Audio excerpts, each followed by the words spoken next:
I think people have to understand, it's best to really consider what kiddo needs all around, both parents as well as, of course, their care.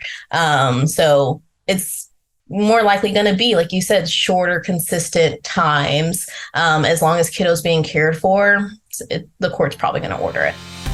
You're listening to the Texas Family Law Insiders Podcast, your source for the latest news and trends in family law in the state of Texas. Now here's your host, Attorney Holly Draper. Today I'm excited to welcome our own Desiree Hemphill to the Texas Family Law Insiders Podcast. Desiree is an associate attorney at the Draper Law Firm. She's a skilled family law litigator who prides herself on helping clients through the most difficult times in their lives. Desiree has a bachelor's degree in public administration and a master's in legal studies from Texas State University. She went on to receive her JD from Texas Tech School of Law in 2018. Desiree is active in the Denton County Bar Association and the family law section of the Denton County Bar. Thank you so much for hopping on with me today. Thank you for having me. Happy to be here. So why don't you tell us a little bit about your background? So I originally started my career in law as a paralegal down in San Marcos, Texas, and eventually went on to go to law school in Lubbock. I was involved in the family law clinic at Texas Tech School of Law, where we represented basically clients who can't afford private counsel, and we were their student attorneys on any generally uncontested matters. And that's how I got my start in family law.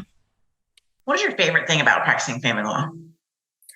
I would have to say my favorite thing is seeing the clients evolve. So normally when they come to us, they are, downtrodden. They've had years of abuse, financial, physical, emotional, whatever it may have been. And they become empowered by the divorce process of, realizing this doesn't have to be my forever. There is a way out of this.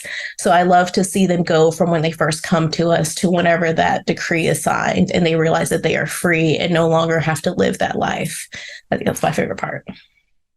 So today we're going to talk about something that could be a little bit back to basics in certain respects, but in other respects gets into a little more nuanced art in family law, and that is possession schedules. So there are certainly the more common possession schedules that everybody knows, and we're going to talk about the nuts and bolts of those, but there are also people and families where those possession schedules do not work for their lives for one reason or another. So we're going to talk about some of those issues and solutions for dealing with families with those unique needs.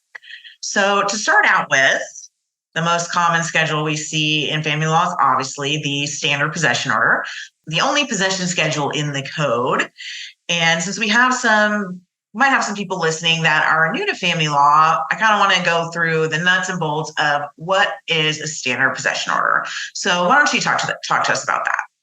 Of course. So in the Texas Family Code, we have the standard possession order for parties who live within 50 miles of each other. Previously, these used to be what's called the expanded standard possession order, but now it's been made essentially required for anyone who lives within 50 miles. And that gets you from Thursday when school is dismissed until Monday when school resumes on the first, third, and fifth weekends. And then every Thursday from when school is released until Friday when school resumes.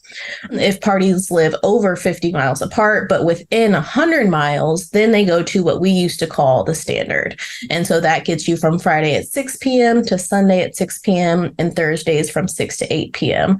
on the first, third, and fifth. And then every Thursday from 6 to 8 p.m. All holidays are alternated. Summer, we have 30-day blocks. And then you just have to give your notification generally by April to let the other parent know your intended amount of time that you intend to take in the summer. With that less than 50 miles, I know you mentioned it being required. So I wouldn't say it's necessarily required, but it is the presumed minimum now under the family code that a parent should get. And I will say I have seen some really bad parents who have gotten expanded standard because it is the presumed minimum. So I cannot even begin to describe the number of people that have, consulted or been retained that think they're going to get the other side significantly less than this expanded standard schedule. And the reality is, unless you've got a serious alcoholism problem, drug addict, abuse, serious abuse, it's really, really hard to do. Now, it can always be done by agreement, which sometimes does happen because some people just, I guess, don't care about spending all that time with their children. But, I kind of tell everyone, assume it is going to be at least expanded standard for the other parent. Yeah. And then we have one more, which would be the over 100-mile schedule. Can you talk about what that looks like and the options with that one?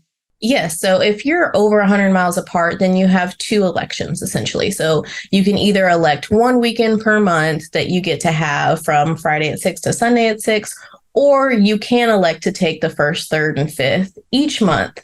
You cannot alternate month to month. Once you make your election, that is your election. We want to keep things consistent for kiddos. So generally, you have to pick one or the other whenever the time comes and stick to it. So that one weekend a month thing has always really irked me because I think you only have to give 14 days notice under the code. And if you're the primary parent, how do you schedule your life if you don't know until 14 days in advance which weekend the other parent is going to have?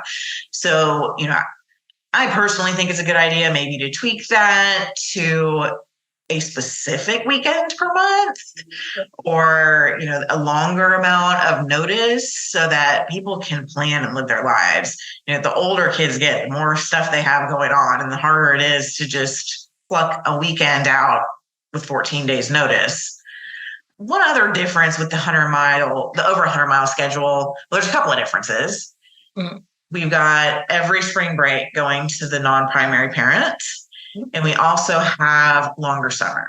So with, regular or expanded standard, we're looking at the non-primary parent having 30 days. And with over 100 miles, it jumps up to 42. Just trying to make up for, obviously, a parent that lives over 100 miles away is not going to be able to have as much time during the school year as somebody who lives close by. So talk a little bit more. You briefly mentioned about alternating holidays. What holidays are specifically included and what do those look like under any of these standard possession options?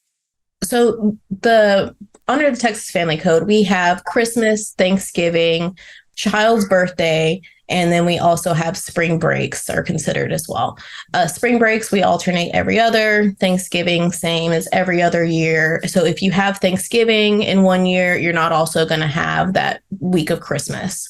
Winter break, we actually, under the Texas Family Code, it goes from whenever school's dismissed until whenever school resumes. And the exchange date is December 28th at noon.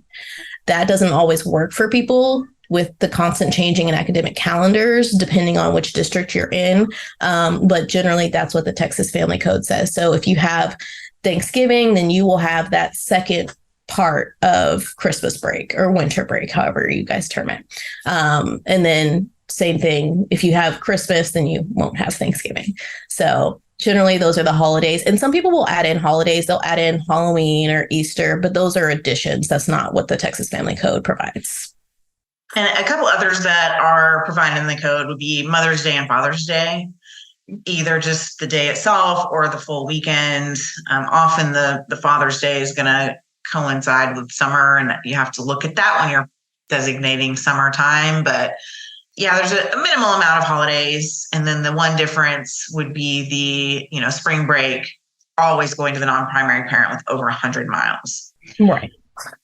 So one other thing we didn't mention with all of these standard possession orders is that typically the non-primary parent is going to get to tack on school holidays to their weekends. So if it's President's Day is a day off or MLK Day is a day off, and that ties to the weekend that the non-primary parent would have, instead of ending Monday when school resumes, it's either going to end Monday at 6 o'clock or it might end Tuesday when school resumes. Just depends on how the particular order is written. So any other thoughts about the standard possession order before we move on? No, just one thought on the holidays. I would suggest that people look at their orders because it depends too on when the holiday falls. Does it fall on that Monday or does it fall on that Friday before your period of possession starts? And that can help determine how the weekend is extended. I've noticed a lot of people thinking, oh, there's a holiday, I just automatically get more time. But you need to look at your order and be sure that you are, in fact, entitled to more time depending on if it's a Friday or a Monday or a Thursday or whatever it may be. So one schedule or one type of schedule that we're seeing, I think more and more frequently would be 50-50 possession schedules. And, a lot of potential clients or clients will ask about 50-50, and it is nowhere to be found in the family code. And in my experience, it's usually very judge specific, whether or not your particular case would ever end up with a 50-50 schedule if you have a trial or if you have a temporary orders hearing. So I think it's really important for family lawyers to, as much as possible, know the tendencies of the judges you practice in front of on this particular topic. I know for me, anytime there's a new judge and I go to their, meet and greet, these are my firm policy or my court policies and all that when they take the bench, I always, when they ask for questions, I raise my hand. How do you feel about 50-50 schedule? And, I've had judges specifically say, you can tell your clients, I will never, ever order a 50-50 schedule. And then I've heard other judges say, I think when two parents can't get along, we're going to do a 50-50 because then they each have their own half and they do what they want to do and they don't ever need to mingle. Right. So most people don't go to trial, don't have to have a hearing. Most people are able to settle, but knowing what your particular judge is likely to do with are they likely to do a 50-50 schedule or not can really help you settle. Because if you want 50-50 and the other side isn't willing to agree, is that a hill worth dying on? Because your judge is never going to do it. Yep. Now, obviously, there's some counties in Texas where you don't know who your judge is going to be until you show up that day. I think it's really like Austin or Travis County, Bexar County. I don't know if there are any others. You can't do that unless the judges are all on the same page. But at least where we practice, they are not on the same page. Typically, it's very person to person. How do they feel about this? So when we're looking at a 50-50, and we'll go into the different types of 50-50s that we see, but for all of those, what do we usually see with holidays? So generally, you keep the same standard possession order holidays for most 50-50 schedules. The one tweak that we do generally see is some people will split language as far as the winter break and say it will be equally divided. So under the Texas Family Code, you exchange December 28th at noon. Sometimes, depending on your academic calendar, that's not a half. One parent may end up having 5 days, whereas the other parent has 11 or 15 days, depending on how the school wrote their academic calendar for that year. But generally, we're going to exchange and do alternating standard possession order holidays as normal. So I would say there are two most common schedules that we use when we're putting a 50-50 into an order. And those would be week on, week off. So that could be Sunday at 6 to Sunday at 6, or Monday when school starts till Monday at school when school starts, or what we call a 2255. Mm-hmm. Week on, week off, very easy to explain and understand. Tell us about what a 2255 is and how that works. So in a 2255, one parent will always have Monday, Tuesday. The other parent will always have Wednesday, Thursday, and then the parties will alternate weekends. And so that's how we get to the 5. So whichever parent ends up having that Monday, Tuesday, the weekend will wrap around to that Monday to make 5 days. And then the same thing. Whoever has that Wednesday, Thursday will end up having Wednesday until that Monday time period. So some people call it like a 2-5 wrap or 2-2-5, however you want to term it. It's consistent in that someone is always going to have Monday, Tuesday, and someone's always going to have Wednesday, Thursday. So it's nice. So I usually see people liking the 2255 for younger kids and preferring the week on, week off for older kids because they find that it can be a lot of back and forth with a 2255. But with younger, and by younger, we're talking probably elementary school and younger than that. But a lot of people like it because elementary school students often will get, homework assigned on Monday and is due on Friday. So both parents can touch that during the week. Or, if mom thinks Johnny should be taking piano lessons and she has Monday, Tuesday, she can put that on her days and ensure that Johnny gets to piano every week. If dad thinks little Johnny should be taking hitting lessons for baseball, he can put that Wednesday and Thursday because he has every Wednesday, Thursday. Now, if dad also thinks he should be on the baseball team, mom and dad are going to have to be on the same page for that because it's obviously practices you're not going to be able to control, and games are going to be on the weekends when both parents have it. Sometimes you'll hear attorneys or litigants, parents, say 223 when they really mean a 2255. And I think it's really important to distinguish between these two because there is a schedule called a 223. Yes. And I think the 223 is the dumbest schedule on the planet. And I do not know why anyone would ever put this in their court order. And occasionally we'll have parents who are adamant that this is what they want. I think it is a terrible idea. It's very confusing. I don't know how you'd ever keep track. But what a 223 is, okay, week number 1, mom has Monday, Tuesday. Then dad has Wednesday, Thursday. Then mom gets the weekend of, those 3 days, Friday till Sunday. Then the next week, dad's going to have Monday and Tuesday, and mom's going to have Wednesday, Thursday. So every week, so that no parent's getting more than 3 days, they're flipping who has what day. And yes, it means that you don't have to go so long without seeing your child. But at the same time, man, that is a lot of back and forth. That is a lot of confusion. Yes. I even had one person tell me recently that they were following a 50-50 schedule that was alternating days. Mm-hmm. Why would you torture yourself and your child like that by having so much back and forth? And I get that parents that are often like, my child can't be away from me for that long. I can't be away from my child for that long. I'm like, if you're splitting up with the other parent, you got to figure out a way to make that work. Yep. So when we're looking at summer in a 50-50 schedule, can you talk a little bit about how people often do summer, whether it's week on, week off during the school year or 2255 or God forbid a 223? What do you typically see people doing for summers? So typically we see people do week on, week off for summer. That allows for vacations, any extended event, camps, anything that kiddos would want to be in. Some people will even do 2 weeks on, 2 weeks off, or a 2-week start. And so 2-week start, someone gets the first 2 weeks, the other parent gets the next 2 weeks. And then after that, they alternate week on, week off. And then that allows you the ability to say, hey, I want to book that cruise. And I know for sure that's my week. And we can go from Sunday to Sunday and we don't have to rush back for a possession exchange. It's very flexible generally in a 50-50. Some people will even just say, hey, you get 14 consecutive days. You get to designate by April 15th.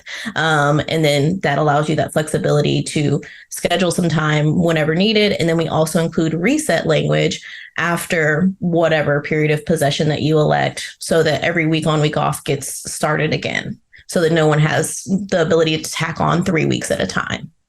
Yeah, the reset provision is really important, not just for some extended summer, but it's also important to have that for holidays because a couple of reasons. Number one, it makes it much easier for you to figure out which week is yours when you just have to go back to the most recent. Okay, I have even years for spring break. So in 2024, I know that's mine. This is spring break. So the week after is going to be the other side. Mm-hmm.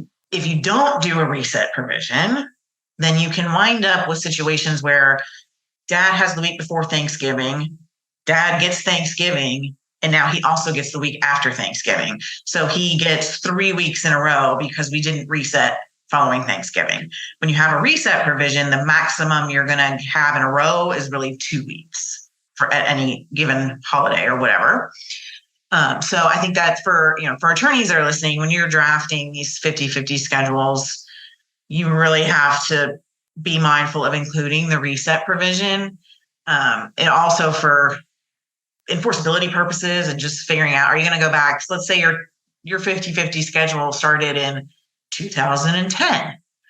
All right. Are you going to go back to the week that it started and count the calendar every single week until you get to 2023? And this week was supposed to be mine. Yep. So definitely something to be mindful of. Okay, so moving on to some other schedules that we don't see too often, and they're not in the family code, but they are important for people to be aware of. The first one would be when we have children under 3. What types, again, there's nothing in the family code that says what we should do. I think as attorneys, it's a really good idea to know your judge. Do they have a particular preference for children under 3? But can you tell us about some examples of what schedules for children under 3 look like? Yeah, so it's really going to depend on their age and the child's needs. So I've had cases, where kiddos are still breastfeeding, so they couldn't, and I'll say nursing specifically, because since they were nursing and they were unable to take a bottle, they could only be with dad for 3 hours at a time, because at that point it was time to feed. So we would include, several 3 periods of possession so that dad still got his time, but we also needed to be mindful of this kiddo's nursing and unable to take a bottle. As they get older and, they're no longer on the bottle, they're starting to take solids, then we'll increase that amount of time, maybe 6 hours, and work up to some overnight period of possessions. Probably not the whole weekend, but maybe like a Saturday to Sunday, something like that, so that kiddo can get used to being away from generally mom, if she's the one nursing or something of that nature. And generally, the younger kids I think the research has suggested that visits should be more frequent and shorter. Because when you're 18 months old, a week is a really long time. Mm-hmm. Sometimes we'll see much more frequent visits throughout the week, or a very different schedule than standard possession. I have seen judges order essentially standard possession without an extended summer, where it's just, everybody gets a week in the summer or something like that. I think for a real little one, that can still be a long time to be away from a parent, no matter which side you're on. Like the part of the winter break can end up being pretty long sometimes under a standard possession order. We also see sometimes with kids under 3, we may have some sort of a stair-step schedule. So if we have a newborn or a 3-month-old little baby, the schedule that's appropriate for that child is pretty different than the schedule that's appropriate for a kid that's 2.5. Mm-hmm. So, and oftentimes as attorneys, we will see some very protective, usually it's moms, of babies, and they are very, very afraid of giving too much time to the other side. So we reach agreements usually for, okay, we're going to start out with this schedule, and after 6 months, we're going to bump up to this one. And then after 6 more months, we're going to bump up. So by the time you get to age 3, you're ready for a more standard schedule. I have seen some parents who will agree to a stair step that's beyond 3 before you get to standard 5, or when the child starts kindergarten or something like that. But I think a judge, most of the time, by the time that child gets to 3, the family code is going to tell them presumed minimum amount of time is expanded standard. Yeah, I see a lot of parents build it out till 5, just to be sure that, kiddo's comfortable, everything's going good, and they start school. It's a little bit more consistent, unless they're in some sort of like early pre-K program. But like you said, a lot of protective parents, feel like kiddos that young shouldn't have that time, or this time should look like this. And I think people have to understand, it's best to really consider what kiddo needs all around, both parents as well as, of course, their care. So it's more likely going to be, like you said, shorter, consistent times. As long as kiddo's being cared for, the court's probably going to order it. This episode of the Texas Family Law Insiders Podcast is sponsored by the Draper Law Firm, providing family law litigation in Collin, Denton, and Dallas counties and appeals across Texas. For more information, visit draperfirm.com or call 469-715-6801. So on the other end of the spectrum, we have cases with older teenagers, say 15 or 16 to 18. What sort of different schedule options do you see or are out there as available for cases with older teenagers?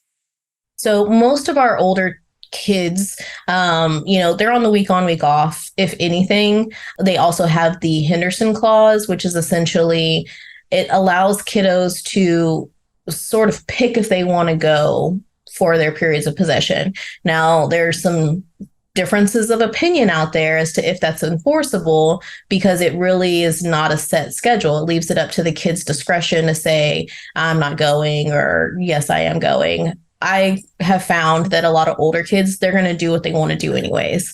They don't care too much about what's written in that court order.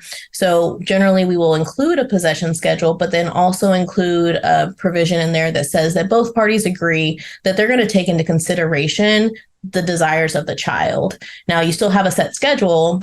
That's still your week. But if kiddo says, I don't want to go, then it's up to mom and dad to say, yeah, I'm not going to make you go, or whatever it may be. And for parents that have older teenagers, you got to be really careful, because if there is a possession order that says, child is supposed to go with dad or mom for this particular period of time, and you are not doing everything in your power to make sure that happens, then you could find yourself in contempt. And there are judges out there who will throw you in jail, even if this is an older child. So I think you certainly want to be as proactive as possible on encouraging visits with the other parent, making sure the child is home, punishing them if they refuse to go, so that you can stay out of jail in that situation. And I'll tell you, I've had a judge, kiddo was 13 or 14 and at that point taller than mom and, bulking up. He was playing football, physically bigger than mom. And the judge told her, like, you need to get that kid in the car. And she was like, how? Like, physically, how am I supposed to do that? But the court said she needed to get it done. So, like you said, people need to be mindful of that. Just don't get in the way. Do everything you can, make them available. And if that's not working, then yeah, try to get some protections, come back to court, see if you can modify your order, because you don't want to risk the potential of being held in contempt. So one of the unique possession schedules that we'll want to briefly touch on is what we would call nesting. Can you explain what nesting is? So nesting is not one of my favorite things that people do. It's essentially where you share generally the marital home. So the kiddos don't leave the marital home at all. The parents are the ones who leave and come back. So if your time is Monday and Tuesday, you stay in the house Monday, Tuesday, come Wednesday, you leave, dad comes. So the kiddos' lives aren't interrupted. The only people who are interrupted are mom and dad. This schedule takes an extreme amount of cooperation between the two parties, and generally, in my opinion, should not be used for extended periods of time, because eventually we find that conflict happens and then this schedule is really not working. If now you're bumping heads over, you didn't buy groceries or you left the toilet seat up or something of that nature. Yeah, every once in a while, there will be a client who thinks that nesting is a good idea post-divorce. Oh, yeah. And it is a horrible idea post-divorce, unless it is for a very short period of time. So an example of when it might be okay post-divorce is when you have to sell the house and nobody can afford to get another one until you have the proceeds from the sale of the house. So maybe while the house is on the market, you're going to be nesting, and then, you're going to stay with a friend during your off time or whatever. But sometimes parents get very wrapped up in, I don't want to disrupt my children. It's not their fault. I want to do, I need to do this for the kids. I'm like, it is not going to be a good situation for the kids when 2 years down the road, dad has a girlfriend and now wants to nest in the house with the girlfriend or something. And it's very hard to control things like that from happening very far into the future.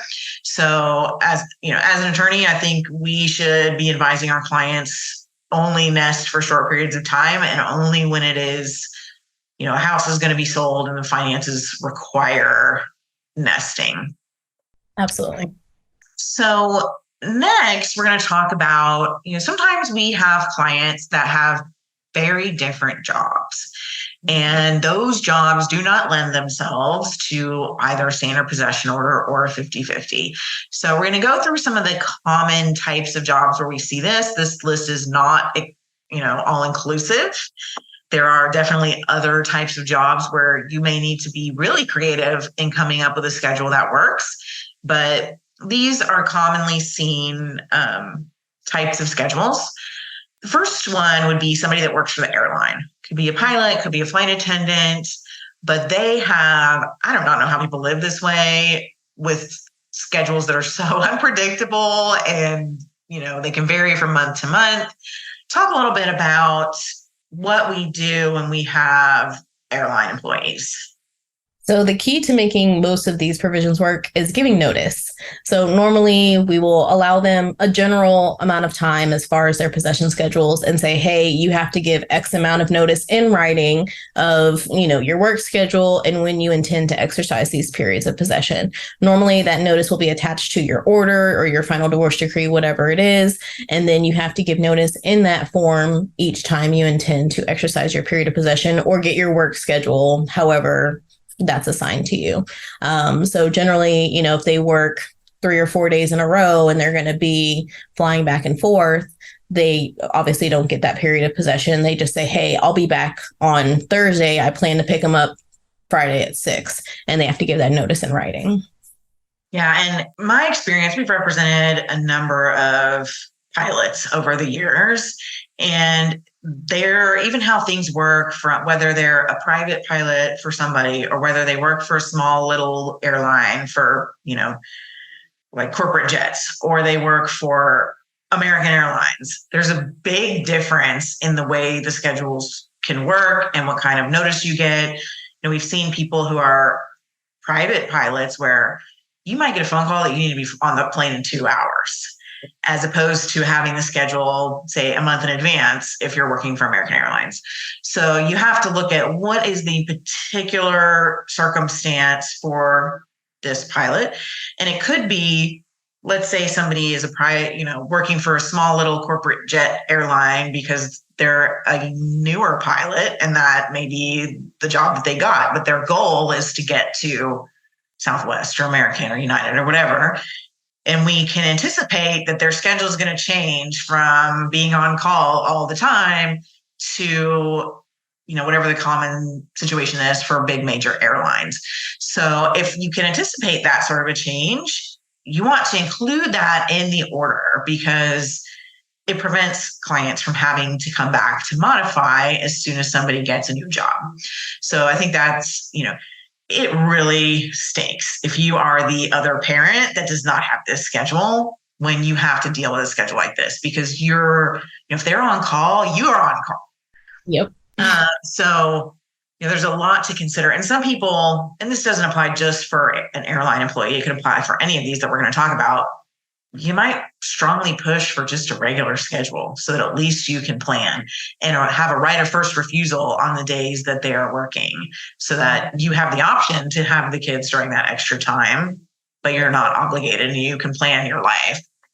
So another one that we see quite a bit would be the firefighter or paramedic schedule. Mm-hmm.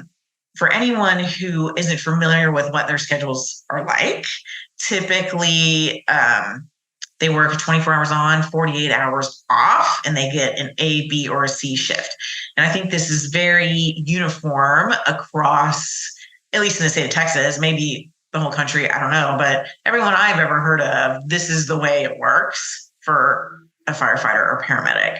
So talk a little bit about what we do for schedules when we have a firefighter or paramedic. So it's kind of similar in that we focus on their shifts. Are you doing 24 on, 48 on, however just works for their schedule. And so basically, based on your shifts that you're going to take, then we try to, of course, accommodate your periods of possession. So when I've dealt with firefighter schedules, they'll usually say something like, if you're working a shift, then like capital A, not just a shift. If you're working the A shift, then this is what the A shift looks like. So this is what your schedule is going to be. If you're working the B shift, you're going to have this schedule. If you're working the C shift, you're going to have this schedule. And it tries to maximize the quality time that a parent is going to get. The non-primary parents, really we want to maximize quality time for both parents. And the primary parent could be the firefighter.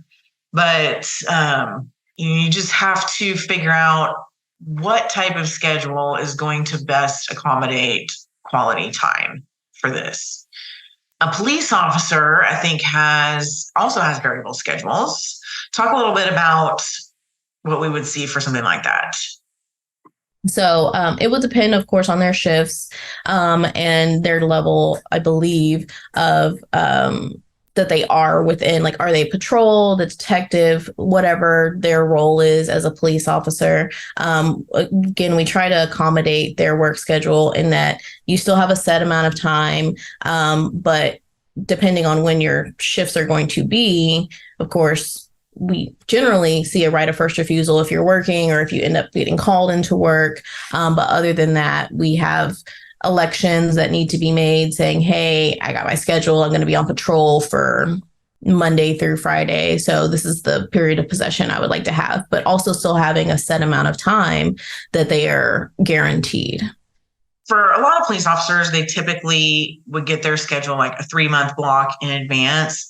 I think with any of these types of jobs where somebody has a unique schedule, it's really important to understand, as the attorney drafting these orders or helping to come up with, settlement solutions or knowing what to ask the court for, to understand in the particular job this person has, what sort of notice do they get of their schedule?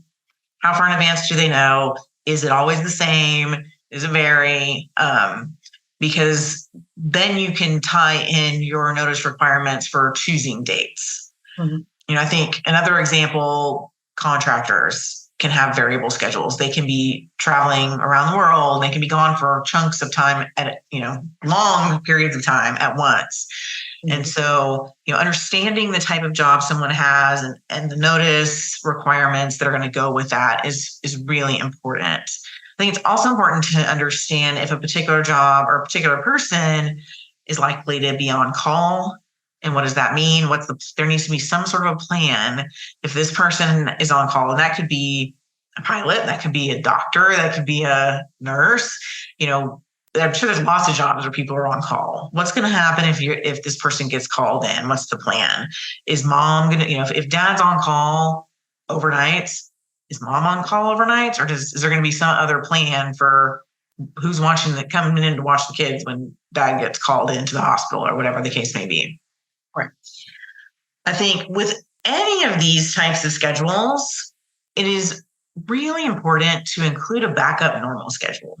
Mm-hmm. Because what if the person that we work some crazy schedule and they're on call all the time and they can't take it anymore? They need a normal schedule. So they quit that job and they get another job. You don't want to have to go to court immediately to get a new schedule. So if you can include, whether it's standard possession or a 50-50 schedule or whatever is appropriate under the circumstances of the case, I think it's a really good idea. It's also a good idea to include like that standard over 100 miles or something like that. Because, all right, dad's a pilot here and he's got this wonky schedule. What happens if he gets transferred to an airline with a hub in Washington, D.C. and he moves up there? What happens then? So when doing any sort of possession schedules, especially when you're deviating from something very cookie cutter, I like to try to problem solve in advance for anything that is foreseeable given the unique circumstances of the case. Yeah. And you'll see a lot of attorneys who will try to keep out, the over 100 miles or whatever it may be, just because it's like not the circumstance right now. But I think it's always good, like you said, to leave it in thoughts of avoiding a modification in the future in case someone does move. If it doesn't happen, great, you don't use the language. If it does, then language is right there and you avoid another lawsuit. And so one more type of schedule I wanted to touch on today would be step-up possession schedules. And I'm not talking about the step-up possession schedules for little bitty kiddos. I'm talking about, we have a parent who's been MIA for a long time and has no relationship with the child. Or we have a parent that maybe has had a drug problem and they're needing to prove sobriety. There's a variety of reasons why it may be appropriate to have a possession schedule. Can you talk a little bit about what those look like? Yeah. So a lot of times, like you said, we'll have parents who are either, alcoholics or, addicted to drugs, and they will relapse. And so generally they have to prove themselves in order to get back to whatever schedule they may have previously had, or even just to get to the standard. So normally we'll start with maybe a few hours every other Saturday with a supervisor, generally a paid third-party supervisor, or if it's agreed, a family friend or something of that nature. Give them some time supervised in order to establish they're not a danger to these kiddos. Once, they continue to prove their sobriety, they can move up to a little bit longer, give them some more hours, maybe start working towards an overnight, and then ultimately a few overnights. And then hopefully we get back to either standard or whatever possession schedule they used to have. Normally these will have drug testing provisions, sober link provisions included, something to establish that, yes, I'm doing what I'm supposed to do, and I deserve to keep going to step 2, step 3, step 4, in order to get back to where they used to be. But I think it's really important to include requirements that you must meet in order to move to the next step, as opposed to just saying you're going to have 2 months of step 1 and 2 months of step 2. So, if you, test positive for drugs during step 2, you revert back to step 1, and you must have X number of clean drug tests before you can move back to step 2. For the example of somebody who's been not around and has no relationship with their child, or they have a history of not using their time, then we'll say something like, okay, you're going to have step 1 and you're going to get 2 hours a week with this child. Once you have exercised 12 consecutive weeks under this schedule, then you're going to move on to step 2. And, a lot of times parents are really, the one who's had the child in that scenario, really afraid of this person getting to further advanced steps, getting overnights, getting holidays, getting summer. Like they have to be able to prove themselves and prove they're going to be consistent. And there are many times where we say, look, in step 2, he's got to go 12 full weekends in a row using his time in order to get to step 3, where he gets holidays or where he gets summers. And we know from the history, the odds of this guy actually completing step 2 are slim to none. So what harm is there in agreeing to something that you think he's never actually going to get to? But that gives him the motivation of, okay, if I'm really going to step up and I'm really going to be dad, then I'm going to have to follow these things. And you might include, if you're saying somebody has to do every single visit, obviously emergencies happen. There are legitimate reasons why someone might not be able to exercise a period of possession. So you may want to have exceptions, like a death in the family, or somebody is sick, or whatever. So, or that, you have to exercise 80% of the periods of possession. So that allows for whatever emergencies pop up. That's not going to kill your steps. Right. And I think it's good to, in those situations, to include reunification therapy and have someone there to guide if they really have been apart. I've had cases where kiddos haven't seen parents in years, and we start stair-stepping along with doing reunification therapy, and let that therapist check in and make sure, we're not rushing this kid into this. I think that's a really good thing to make sure everyone's on the same page, because even if someone's walking the walk and doing the steps, once they get to the end, we don't want it to be all for naught. So I think it's a good thing. I think that is a great idea to include. So we're just about out of time, but one thing I ask everyone on the podcast, and since this is your first time to join me, I'm going to ask you too. If you could give one piece of advice to young family lawyers, what would it be? I would tell them to take every opportunity as a learning opportunity. Each case is going to teach you something new about yourself and about the practice of law. You do not learn everything you need to know in law school.